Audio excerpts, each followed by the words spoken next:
O que é disciplina? Quem pode responder aí dentro do que temos falado? O que é disciplina? Tiago deixou usar todo o tempo, então eu vou ficar esperando alguém responder. O que é disciplina? Quem se arrisca aí? Senão eu vou voltar do início do estudo. Vou voltar do começo do livro. Já faz 1 ano que eu estou nesse ponto e estou na metade do livro. Vamos, irmãos. Pode arriscar nas suas próprias palavras, não precisa ser diretamente das palavras do livro. Mas o que é disciplina? Corrigir o caminho é amor. Bem claro aí no resumo do que temos falado, exatamente isso. É corrigir, mas não simplesmente corrigir por corrigir, mas corrigir em amor. Uma forma de manter a pessoa no caminho, demonstrando o amor. E por que a disciplina deve ser exercida na igreja? Por que disciplina na igreja? Por que ela deve ser exercida?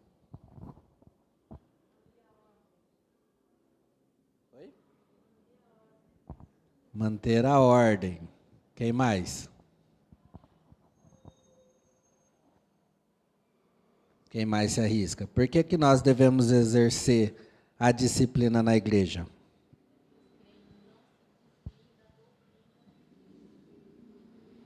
Para que os crentes não se desviem da doutrina de Cristo, né?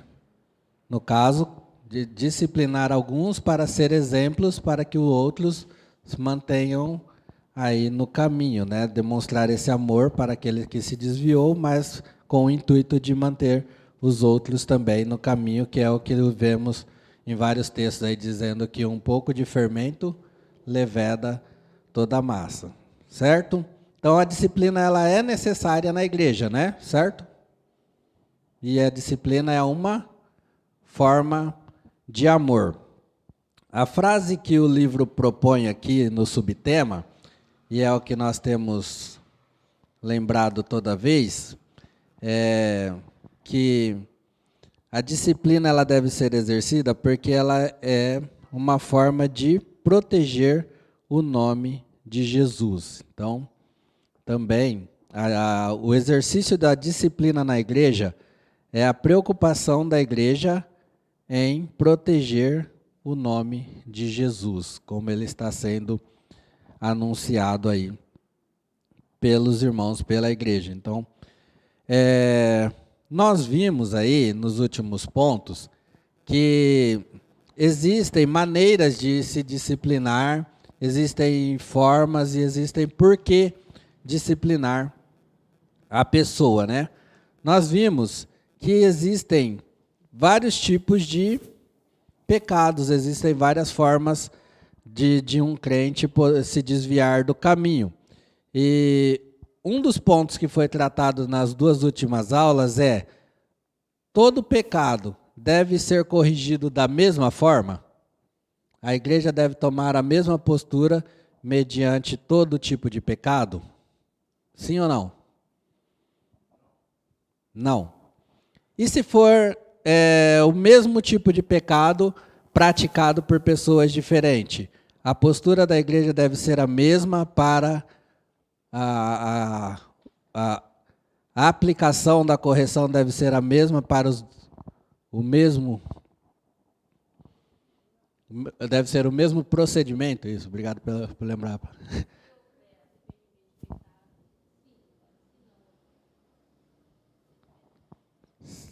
Todo mundo ouviu? Não? A resposta da irmã Mariusa se houver arrependimento, sim, deve ser tomada a mesma postura, mesmo procedimento. Se não, vai ser analisado a postura da pessoa mediante a correção da igreja. É isso que nós temos visto, certo ou não? É? Vamos voltar à Assembleia? Favoráveis digam sim. Sim ou não? Duas pessoas diferentes cometeram o mesmo pecado. Qual que é a forma que a igreja vai tomar para corrigir a pessoa, o que ela vai levar em conta? É o arrependimento, que a irmã Marilza falou. Tá certo ou não? Sim? Não estou ouvindo, irmão. Por que vocês estão... Nós não vamos excluir ninguém aqui, não. Já, a Assembleia já encerrou, vocês podem responder aí. Deixa para a próxima Assembleia. Nós pegamos os nomes de quem votou não. Irmãos, é isso que nós temos visto. A atitude da igreja em corrigir, a forma com que a igreja vai corrigir, vai depender da postura da pessoa que está sendo corrigida. Então, na igreja ela vai analisar o ocorrido e vai tomar as medidas que a palavra de Deus nos diz, certo? Mateus capítulo 18, o exemplo que Jesus dá, né? Se acontecer algum pecado, ele deve ser corrigido em particular, se o pecado ocorreu em particular. Você soube do erro de algum irmão, ou da prática errada de algum irmão, ou foi com você mesmo que aconteceu, você vai lá, conversa com a pessoa, se resolveu, se houve arrependimento, orou junto, está resolvido o problema. Se não, leva 2 ou 3 testemunhas, e aí se não houver arrependimento, leva para a igreja. Se permanecer aí sem se arrepender, aí a excomunhão. É um tipo, é uma forma. Outra forma da que Paulo toma lá em 1 Coríntios capítulo 5, certo? Do jovem que estava tendo um caso com a mulher do seu pai. Então, Paulo manda a igreja excluir, porque o pecado tinha atingido uma forma ampla e tinha atingido até fora da igreja, pessoas já estavam sabendo do que estava acontecendo, não havia arrependimento, mas a igreja não tinha tomado nenhuma postura, então Paulo fala que já deve ser excluído. Então é outro tipo de correção. Então, a correção da igreja, a prática que a igreja vai tomar, vai depender da pessoa que cometeu o erro, da postura dela, mediante a correção da palavra, mediante a autoridade da igreja. Se a pessoa reconheceu o seu erro, pediu perdão, permaneceu na comunhão, então o jogo que segue. Se não, aí parte para os pontos até chegar à excomunhão.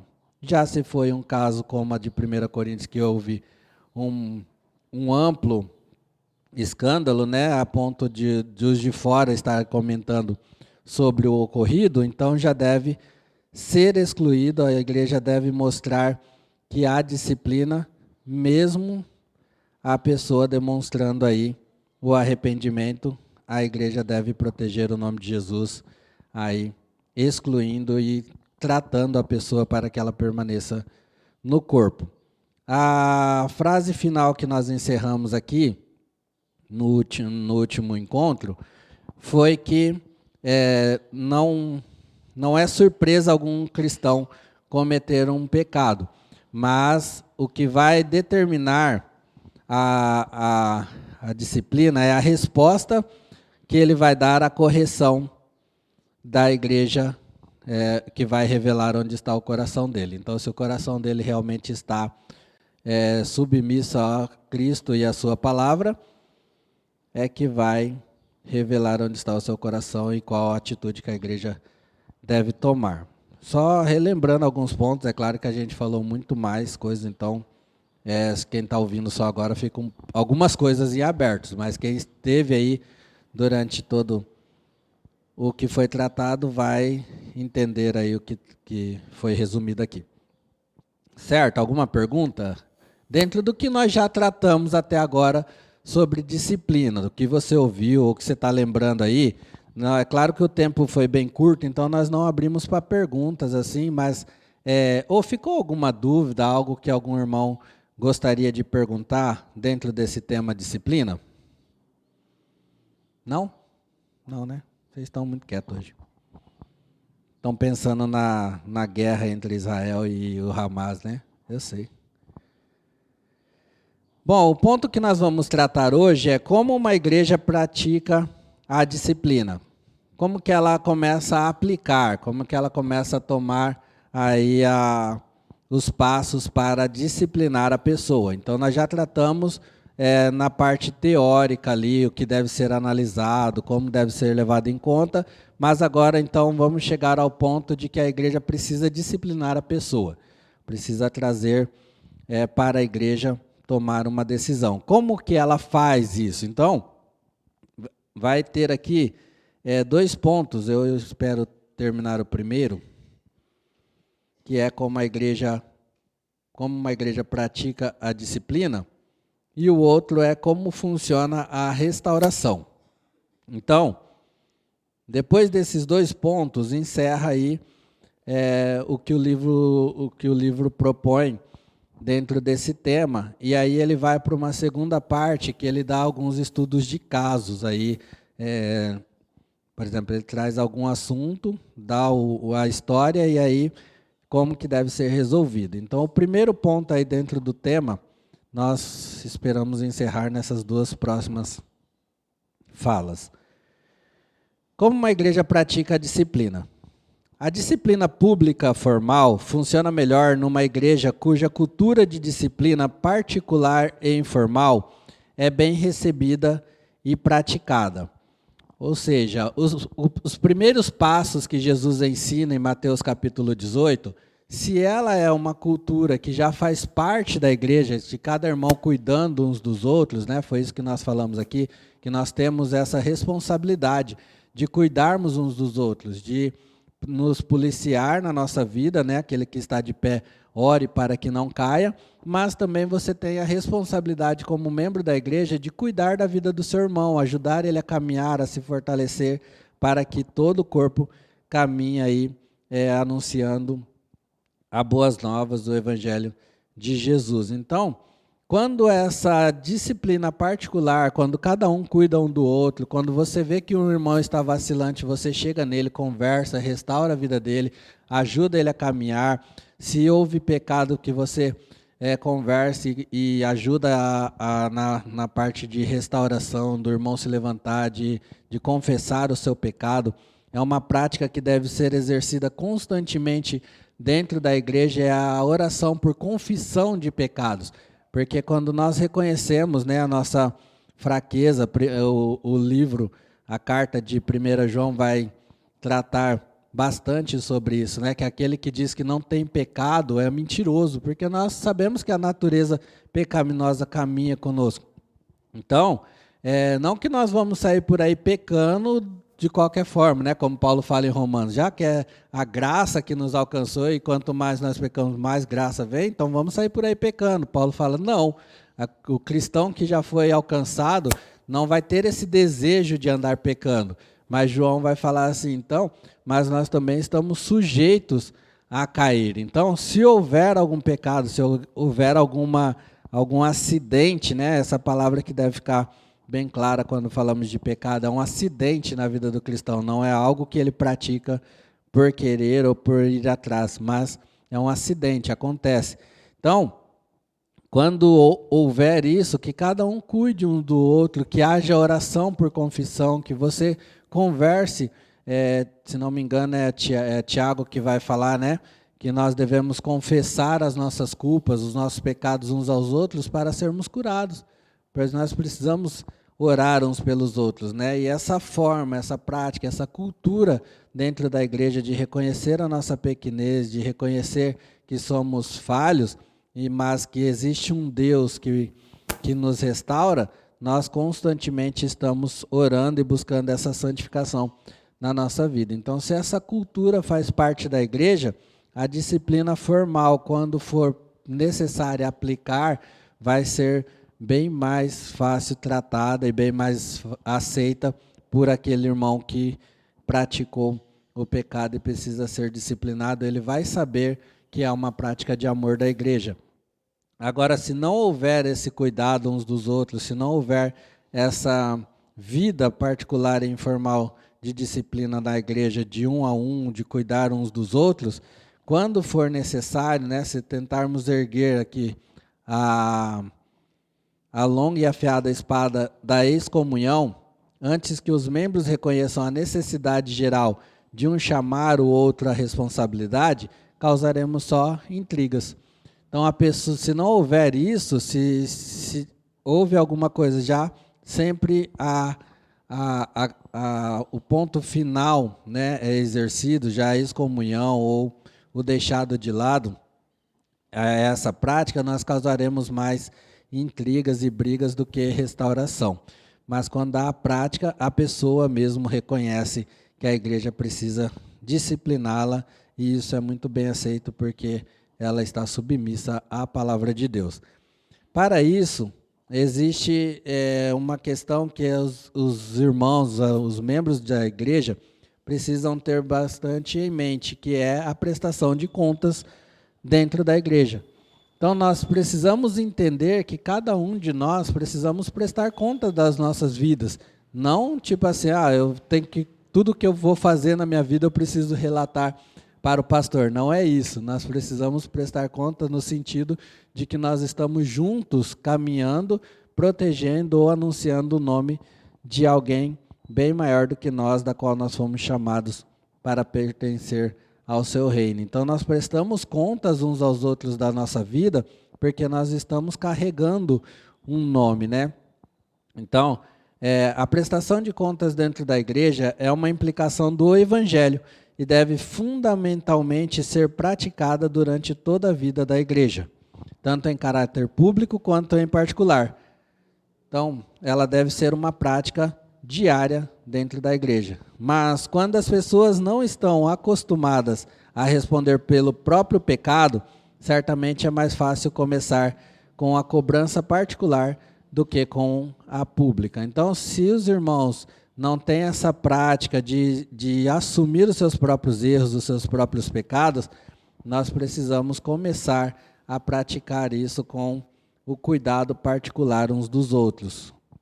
Ter irmãos, ter pessoas dentro da igreja que se preocupam em cuidar e levar a pessoa ao arrependimento, mostrando o que a palavra de Deus diz. A prestação de contas em público deve ser uma extensão do que já acontece na vida particular dos membros da igreja. Ou seja, quando chega ao ponto de excluir uma pessoa, isso é só um reflexo do que já acontece no dia a dia da igreja, daí ao ponto de a pessoa que não se arrepende, que permanece no erro, que quer permanecer no erro, então leva-se à exclusão. Mas isso a pessoa mesmo já vai ter por consciência de que isso é uma prática de amor da igreja. A disciplina na igreja formal tem melhor resultado quando os membros já sabem como corrigir e ser corrigidos em amor.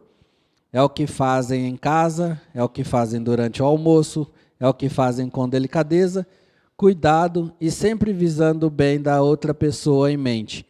Não distribuem palavras de correção de modo egoísta, apenas para pôr para fora o que está entalado na garganta. Então, a gente não sai por aí falando ou acusando as pessoas só para pôr para fora o que está entalado na garganta, mas é um cuidado diário da igreja, é o que a gente faz no nosso dia a dia, nos nossos momentos de comunhão, cuidando uns dos outros. Isso daí reflete no bom andamento da disciplina na igreja. Certo até aqui? Existem alguns processos que é necessário para que seja aplicada a excomunhão de algum cristão. Mais alguma pergunta até aqui? Vocês podiam falar alguma coisa aí, né? Ainda tem 40 minutos para falar. Vou falar menos. Primeiro, o processo deve envolver o menor número possível de pessoas. Quando é necessário corrigir alguém, quando é necessário aplicar a correção a alguém dentro da igreja, esse processo deve envolver o menor número possível de pessoas. É o que Jesus ensina lá em Mateus capítulo 18. Né? Primeiro vai você e a pessoa em particular, resolveu, está resolvido. Se não resolveu, leva mais 2 ou 3. Resolveu? Beleza. Se não resolveu, leva para a igreja. Então, mas quanto menos pessoas envolvidas, melhor. Um círculo maior de pessoas ainda... o processo de Mateus 18 naturalmente presume que um círculo maior de pessoas ainda não sabia do pecado em questão. Então, quando Jesus trata desse processo, é porque o que o pecado atingiu, o âmbito que o pecado atingiu. Então, não atingiu muitas pessoas, só estava ali em particular, então resolve em particular.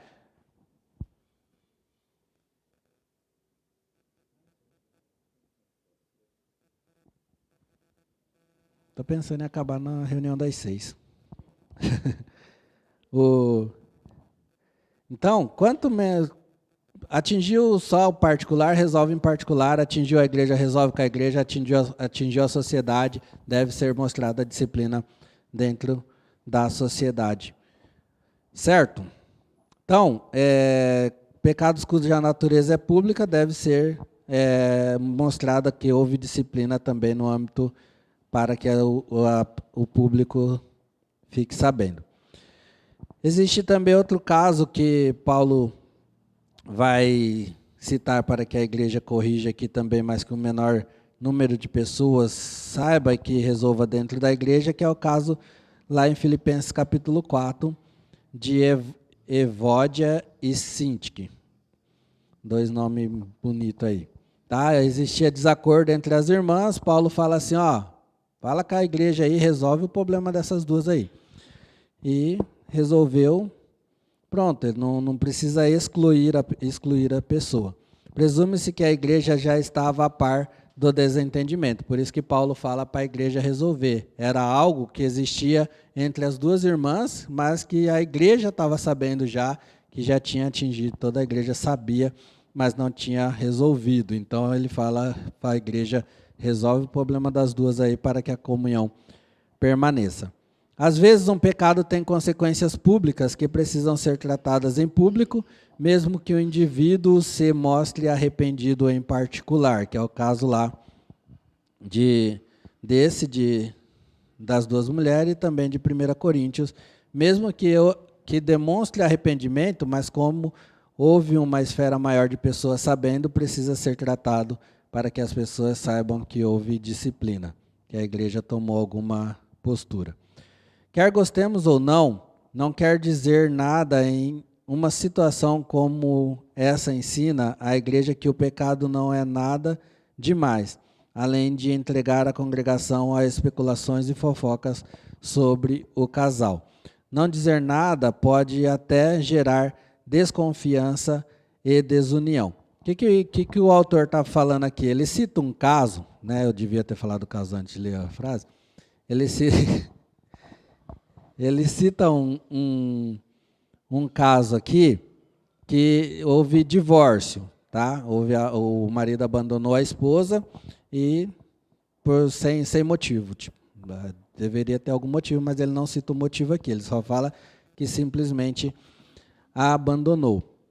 Então, aí ele cita que precisava haver 2 passos aqui, que é porque que a igreja deveria disciplinar. Então, para ensinar de forma positiva sobre a visão cristã, né, e também para testificar da graça de Deus no arrependimento do casal. O caso é bem longo que ele cita aqui, eu não vou ler por causa do tempo, mas resumindo é isso. Então ele fala que a situação deveria ser trazida para a igreja e deveria ter, e a igreja não fez nada, tipo, deixa rolar. É isso que ele está falando aqui. Entendeu? Não tratou o caso. Então, o que o autor fala aqui? Que deveria haver o comentário, a igreja deveria conversar sobre a situação, pelo menos entre a sua liderança, ou, dependendo do caso, trazer para a igreja o que a igreja entende sobre o caso. Então, por que ele fala isso? Porque quer gostemos ou não, é o que eu li aqui, né? É por isso que ele fala, quer gostemos ou não de tratar esses assuntos, de conversar sobre esses assuntos, não falar nada é pior. É isso que ele está falando aqui. Se a gente não falar nada, deixa rolar, o tempo lidar com as situações, né? É uma frase ditado popular aí. Então, ele fala que é pior não falar nada. Quer gostemos ou não, não dizer nada em uma situação como essa ensina a igreja que o pecado não é nada demais. Então, quando a igreja não fala sobre alguns assuntos, quando a igreja não trata sobre alguns assuntos, só deixa rolar e depois a gente vê o que acontece, traz a impressão de que o pecado não é nada demais. Tipo, pecou, deixa lá, depois vamos ver o que acontece. Não, se a igreja trata, ela está mostrando que realmente se importa tanto com a pessoa como com a igreja. Além de entregar a congregações à especulação, ou seja, cada um começa a tirar suas próprias conclusões, cada um começa a comentar sobre o caso, e aí cada um vai tratando mais com especulações e fofoca do que para restauração. Então, e não dizer nada causa também desconfiança sobre a postura da igreja, sobre a autoridade dos líderes da igreja e sobre desunião também dentro da igreja. Então, as duas prioridades por trás do princípio de manter o processo disciplinar, o mais enxuto possível, são o desejo de ver o pecador se arrepender e o desejo de proteger o nome de Jesus. Então, tratar de assuntos, mesmo que sejam chatos de tratar, sejam complicados, são os dois propósitos principais, é o desejo de ver o pecador se arrepender e de proteger o nome de Jesus. Então, quando você trata dos assuntos, e principalmente envolvendo o menor número de pessoas possíveis, são esses os dois principais propósitos: proteger o nome de Jesus e ver o pecador se arrependendo e retornando para a comunhão. Segundo passo, os líderes da igreja devem conduzir o processo. O texto de Gálatas 6:1 diz: irmãos, se alguém for surpreendido em algum pecado, vós, que sois espirituais, deveis restaurar essa pessoa com espírito de mansidão e cuida de ti mesmo, para que não sejas tentado também. Gálatas 6:1. Quando nós falamos dos líderes da igreja conduzir o processo, nós não estamos falando aqui, e isso é bom a gente ficar bem claro na nossa mente, nós não estamos falando de uma diretoria jurídica, tá? Por exemplo, hoje na nossa igreja, nós falamos quem são os líderes da nossa igreja? Juridicamente, né, dentro do que é jurídico aí, a diretoria jurídica. Fora isso, no âmbito espiritual, quem são os líderes espirituais da nossa igreja? Quem são os líderes espirituais da nossa igreja? Não estou ouvindo. Está ouvindo, Estevam? Então vamos falar mais alto aí, irmãos. Pode falar, gente. Quem são?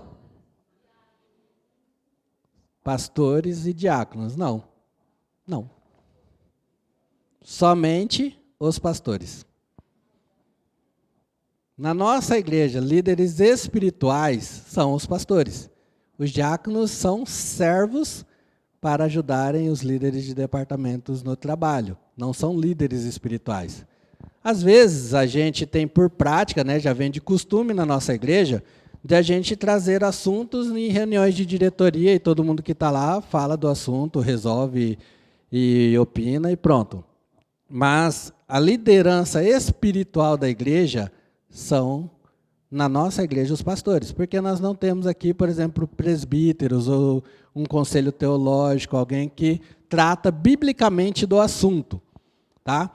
Então, às vezes nós temos os líderes de departamentos, não são líderes espirituais, são líderes dos departamentos. Conduzem os departamentos ali, é claro que todos os líderes, tá? Não estou falando que não tenham que ter uma responsabilidade de conhecimento bíblico e espiritual. Isso é responsabilidade não só dos líderes, mas de todo cristão. Mas para tratar de assuntos espirituais, nós precisamos ter aí, além dos pastores, pessoas que debatem o assunto dentro do que a Bíblia diz sobre o assunto. Isso são que a Bíblia trata na questão de presbíteros, por exemplo, que seriam não só os pastores, mas, entre aspas, seriam, algumas igrejas tratam como escola, como que é? Esqueci a palavra agora. Colegiado. São aquelas pessoas que fazem um curso, que fazem buscam aí estudar a Bíblia e os pastores colocam ali um colegiado para como se fosse um conselho, conversar, nós vamos tratar de algum assunto, igual nós estamos falando aqui sobre disciplina. Irmão, aconteceu isso, o que a Bíblia fala sobre esse assunto? E aí debatem o assunto e trazem para a igreja. Esses irmãos, eles não têm, dentro do que nós tratamos como batista, né, da igreja ser, todo o assunto ser trazido como congregacional e democrático, nós temos, assim, a pessoa, eles debatem o assunto e trazem para a igreja decide o que fazer. A Bíblia fala sobre isso, mas a igreja é soberana nas suas decisões. Bem entendido isso? Pode falar, pastor.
Então, é importante nós entendermos essa questão, porque já aconteceu, e se os irmãos que estão há tempo na igreja podem trazer à memória, de ser, como o pastor Estevão citou aí, de ser colocado um peso sobre a pessoa sem ela ter aquela responsabilidade, não é? Então, nós precisamos entender isso Talvez, mas nós falamos hoje, pensando na nossa igreja. Então, como nós trataríamos esse assunto?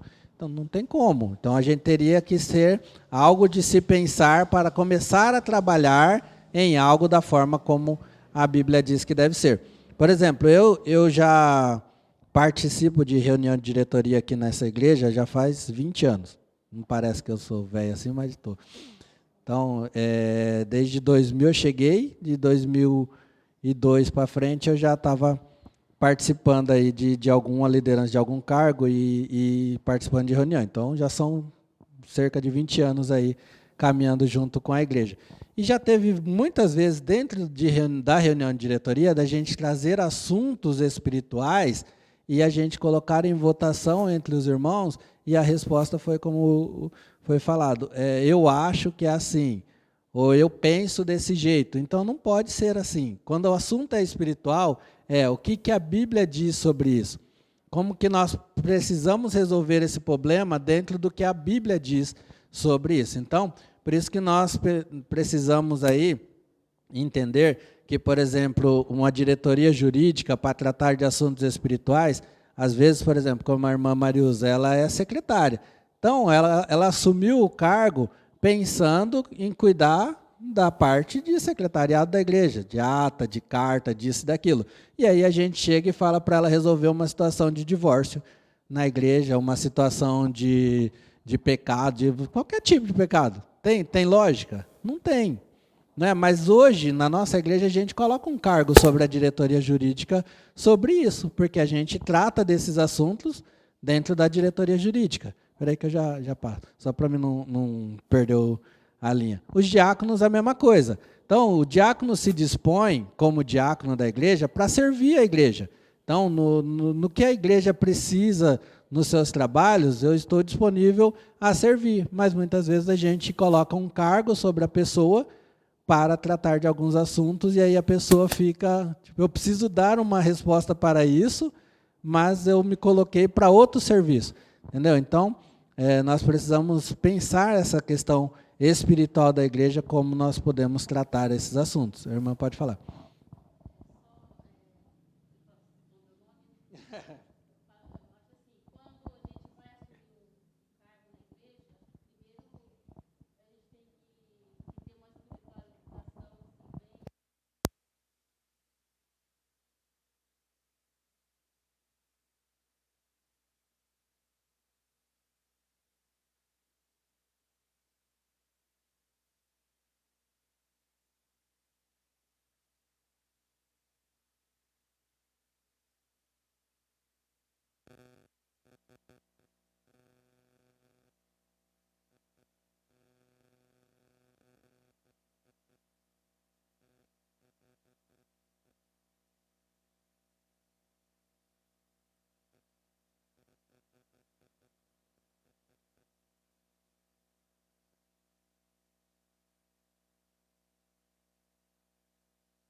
Vamos.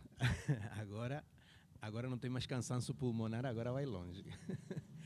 A questão era que para ser diácono, essa função tinha um peso espiritual necessariamente. Né? Na formulação moderna da igreja, por uma exigência jurídico-legal, nós temos que ter uma personaria jurídica, nós temos um CNPJ, um responsável legal. Então, olha só o caso esdrúxulo, por exemplo, que é colocado. Digamos que o pastor é descoberto numa situação aberrante. Vamos dizer que ele se dedica, sei lá o quê, recuperação ilegal de motores, vamos colocar assim, uma coisa bem esdrúxula, tá? E é descoberto pela polícia. Né? Essa igreja fica acéfala durante um tempo, porque nós vinculamos o cargo de presidente da igreja com o cargo de líder espiritual. E essas coisas precisam ser notadas para ver como que nós vamos fazendo essa disciplina, que além de ser do lado negativo a correção de um caminho errado, também é do lado positivo a formulação do hábito, de como nós agimos.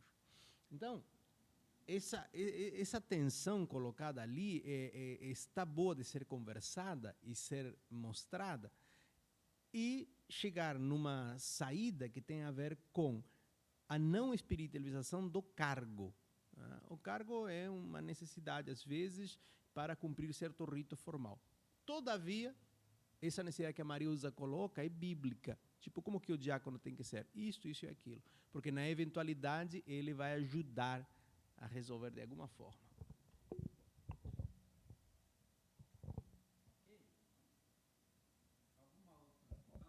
Jales ergueu a mão. Pode falar aí, Jales. Não, eu vejo assim, quando se trata de vida de irmãos com problemas espirituais, é uma coisa muito importante. Geralmente, a vontade da gente é de ajudar. Será que a gente está ajudando ou está... Né? Você vê quando tem uma pessoa acidentada, a primeira coisa que a gente chega é querer chegar e pegar aquela pessoa e salvar. Aí você vai, se não for uma pessoa especializada naquilo, não vê se ele ajudar, você piora mais a coisa. Então, eu não posso, assim, considerar a minha sabedoria, a sabedoria do pastor que estudou, fez todo esse percurso para salvar.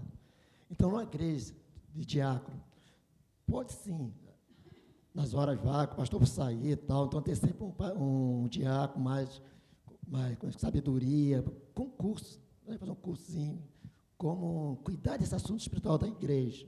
Né? Isso é muito importante, para todos os diáconos, que tem hora que a gente precisa, né? Mas muita pessoa pensa que não. O diácono está ali, viu, não fez.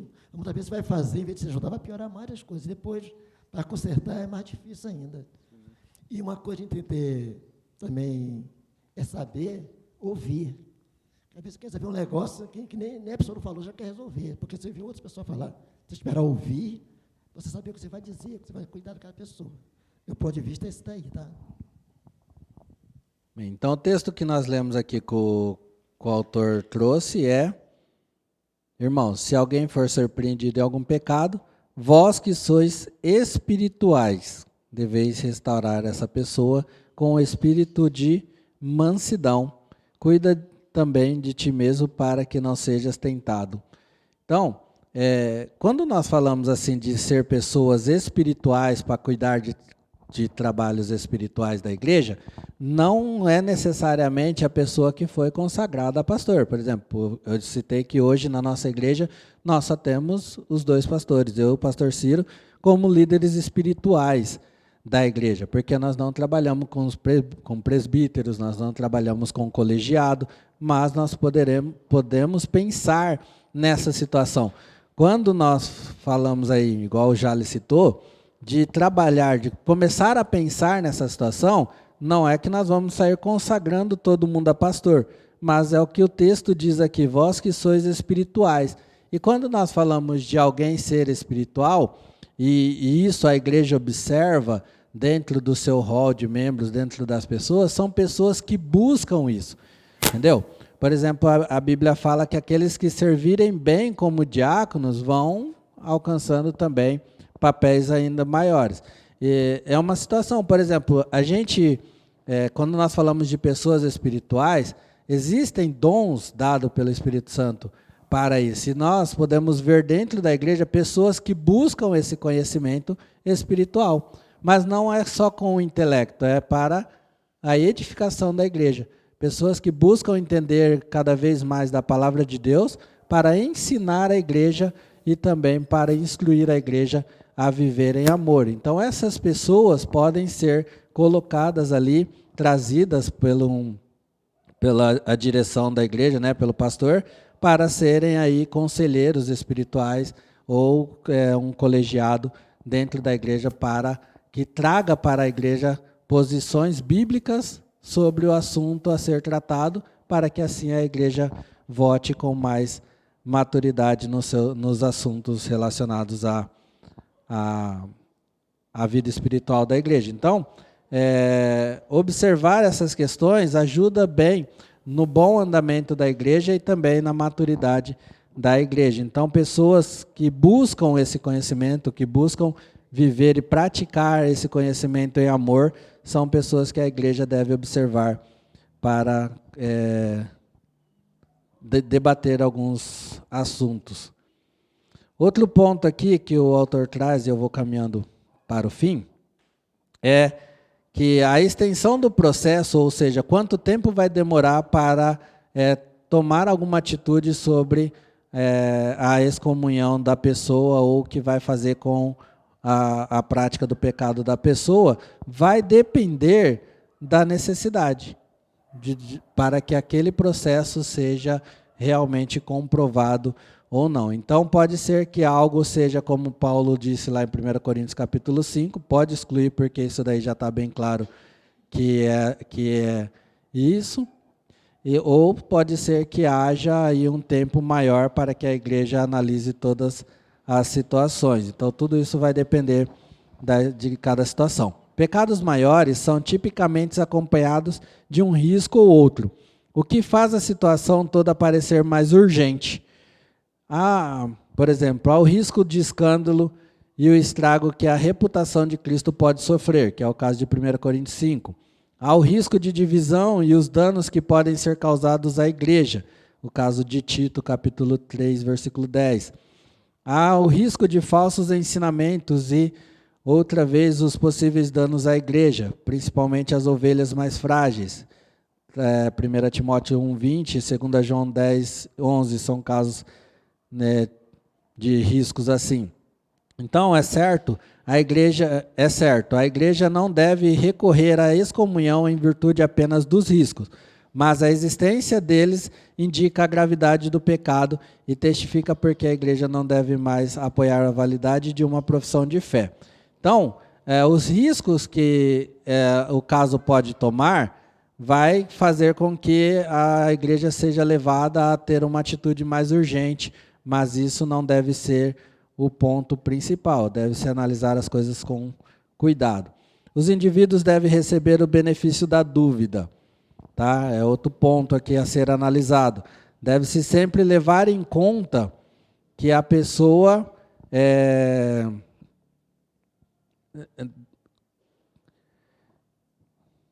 o versículo de Tiago 1,19, né?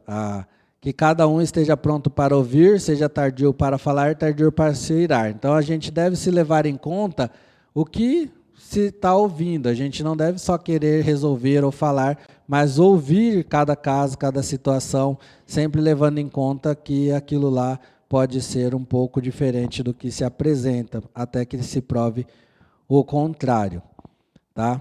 Então, para que toda acusação se confirme pelo depoimento de 2 ou 3 testemunhas, deve-se levar o caso. A acusação deve ser definida, ou seja, deve estar claro isso. Provas devem ser apresentadas, testemunhas devem ser envolvidas. Isso significa que os cristãos agirão de forma lenta e cuidadosa, mas também que as igrejas devem abordar os casos de disciplina partindo do princípio legal, inocente até que se prove o contrário. Então, não é, eu ouvi falar, pronto, está acusado e toma posição. Não, ele é inocente até que se prove o contrário. A igreja deve ter uma postura e os pés bem firmes para tomar alguma decisão. Então, dar sempre à pessoa o benefício da dúvida. Ela, até que se prove realmente o contrário, ela é inocente. Deve-se buscar clareza antes de pronunciar certezas. Então, deve ser bem claro antes de sair pronunciando. Não, eu acho que eu tenho certeza que é assim, mas se não pode provar, vamos buscar provas. Os líderes devem envolver e instruir a congregação. Foi o que nós acabamos de citar também, então não vou me ater muito nisso. Então, os líderes, por isso que é importante ter líderes espirituais, porque eles devem envolver a congregação e devem instruir a congregação a como se portar. Então, são esses os 5 passos que devem ser abordados para que a igreja tome alguma postura em relação a excluir alguém. Certo? Alguma pergunta? Pode falar, Tiago.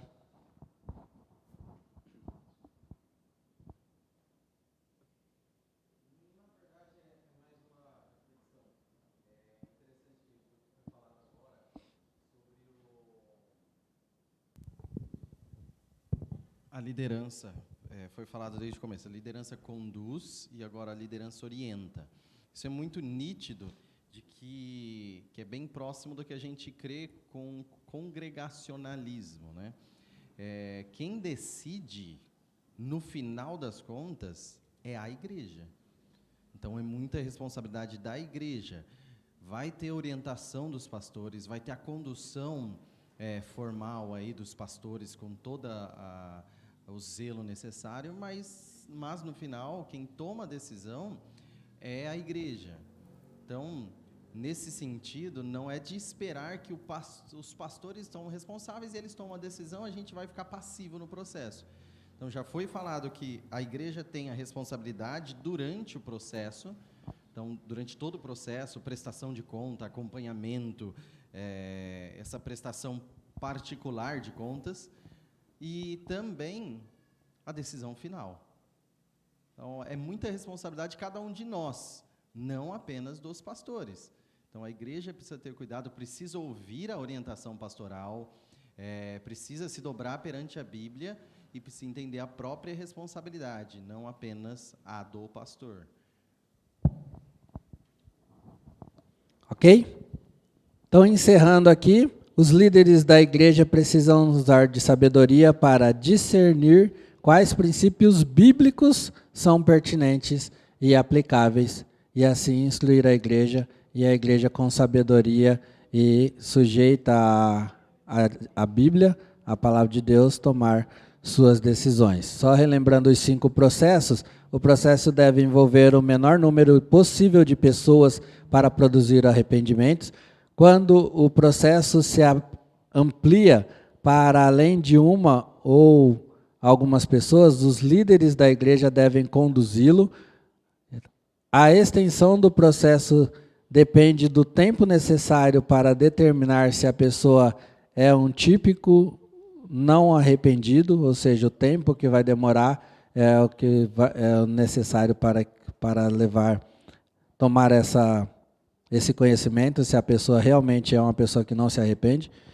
Quarto, os indivíduos devem receber o benefício da dúvida até que os fatos indiquem o contrário.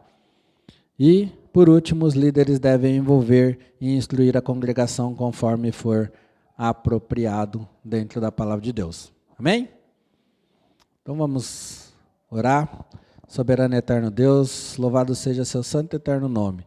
Pai, nós te agradecemos, pois o Senhor é o Deus da nossa salvação, é um Deus que enviou o seu Filho para nos resgatar, para pagar o preço em nosso lugar, ó Pai, nos trouxe de volta para Ti, um Deus que enviou o Espírito, ó Pai, para conduzir o seu povo, para nos instruir, para nos convencer da justiça, do pecado e do juízo, mas também deixou a sua igreja, ó Pai, para que em comunhão, para que juntos possamos, ó Pai, anunciar essa salvação, essas boas novas, para podermos propagar o seu reino sobre essa terra, ó Pai.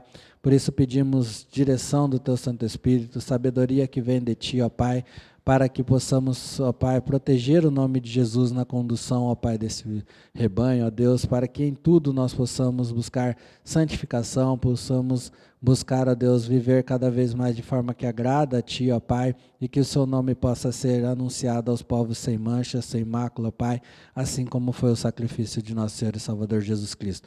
Que a Tua igreja busque sempre, ó Pai, estar submissa à Tua palavra, a direção que vem do Teu Santo Espírito. Dê sabedoria, Senhor, ao pastor Ciro na condução desse rebanho, ó Pai, e que nós possamos buscar cada vez mais conhecimento da Tua palavra para vivermos conforme a mesma.